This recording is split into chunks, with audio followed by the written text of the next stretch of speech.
नमस्कार, जनमन टाइम्स में आपका स्वागत है। बात करें आने वाले 2024 के लोकसभा चुनाव की, तो मध्य प्रदेश की 29 सीटों में टिकटों को लेकर के क्या स्थिति बनी हुई है, उन पर बात करते हैं।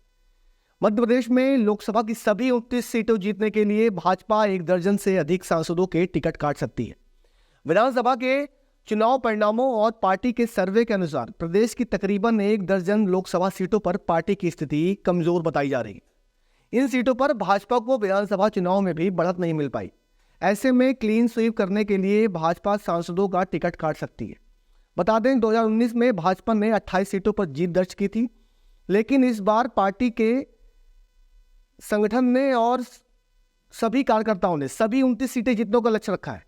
पार्टी के सूत्रों का कहना है कि लोकसभा चुनाव की तैयारी के बीच यह तथ्य सामने आया है कि पार्टी के कई सांसदों से जनता नाराज है, लेकिन भाजपा को राष्ट्रवाद और राम मंदिर जैसे मुद्दों पर वोट मिलना है और कहीं ना कहीं ये बड़ा फैक्टर जीत का बन सकता है।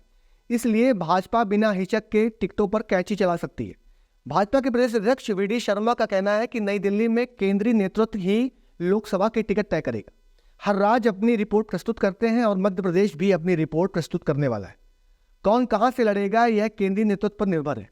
गौरतलब है कि भारतीय जनता पार्टी का केंद्रीय नेतृत्व चुनाव में हर बार प्रत्याशियों के नामों को लेकर के चौंकाने लगा है और चौंकाता रहा है।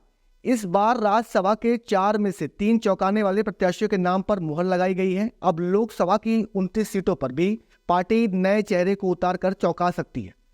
इस बार 23 सीटों में से करीब 1 दर्जन सीटों पर मौजूदा सांसदों के टिकट कटना लगभग तय बताया जा रहा है। इनमें से भोपाल, इंदौर, ग्वालियर, उज्जैन, धार के भी सांसद शामिल बताए जा रहे हैं। भाजपा ने 2019 के लोकसभा चुनाव में 29 में से 28 सीटें जीती थी। इनमें से 7 सांसदों को विधानसभा का चुनाव लड़ाया। इसमें से सतना सांसद गणेश सिंह और मंडला से सांसद और केंद्रीय मंत्री रहे सांसद फग्गन सिंह कुलस्ते चुनाव हार गए। 5 सांसद इसमें से चुनाव जीत चुके हैं। ऐसे में अब भाजपा के 23 सांसद बचे हुए। 5 सांसदों के विधायक बनने के बाद 5 लोकसभा सीट खाली हो चुकी है। इनमें मुरैना, होशंगाबाद, सीधी, जबलपुर और दमोह सीटें। इन सीटों पर अब पार्टी नए चेहरे चुनाव मैदान में उतारने वाली है। पार्टी के मौजूदा सांसदों में करीब दर्जन भर चेहरे बदल सकते हैं। इसमें से मंडला से फग्गन सिंह कुलस्ते हैं। कुलस्ते आदिवासी नेता है, लेकिन वे विधानसभा चुनाव हार गए। वहीं सतना से सांसद गणेश सिंह के टिकट पर भी खतरा मंडरा रहा है, वे भी विधानसभा का चुनाव हार गए। इसके अलावा रीवा से जनार्दन मिश्रा, जो कि मौजूदा सांसद है, बालाघाट से लाल सिंह विसेन, विदिशा से रमाकांत भार्गव, भोपाल से साध्वी प्रज्ञा ठाकुर, राजगढ़ से रोडमल नागर, उज्जैन से अनिल फिरोजिया, धार से छत्तर सिंह, इंदौर से शंकर लालवानी, ग्वालियर से विवेक शेजवलकर, सागर से राज बहादुर सिंह भी ऐसे नाम हैं जिन पर टिकट कटने के बादल मंडरा रहे हैं। केंद्रीय मंत्री ज्योतिरादित्य सिंधिया भी लोकसभा चुनाव लड़ने की तैयारी में। वे गुना लोकसभा सीट से कहीं ना कहीं चुनाव लड़ना चाहते हैं और पार्टी भी उन्हें चुनाव लड़ाने वाली है।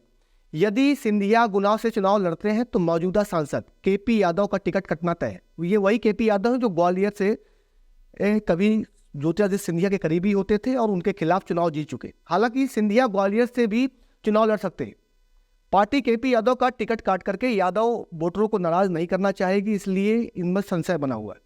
विधानसभा की तर्ज पर लोकसभा चुनाव की तैयारी की जा रही है। एमपी में भाजपा ने विधानसभा 2023 में प्रदेश की 230 सीटों पर लिस्टवार उम्मीदवारों की घोषणा की थी, जिसमें सबसे पहले उन सीटों को चिन्हित किया गया था जहां पर 2018 में कांग्रेस के विधायक जीत कर आए थे। इसके बाद उन सीटों को चिन्हित किया गया था जहां भाजपा विधायक 2018 में कम अंतर से जीते थे।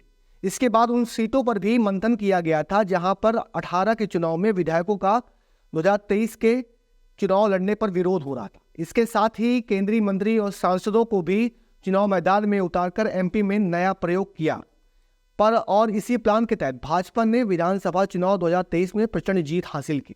इसी प्लान के तहत भाजपा लोकसभा चुनाव में भी प्रत्याशियों की पहली लिस्ट फरवरी में ही जारी कर सकती है, ऐसा अनुमान लगाया जा रहा है। उन सीटों पर प्रत्याशियों के नाम का ऐलान हो सकता है जो कमजोर है या फिर हारी हुई सीट है। भाजपा के सूत्रों से मिली जानकारी के अनुसार लोकसभा चुनाव की तैयारी को लेकर के बैठकें हुई हैं।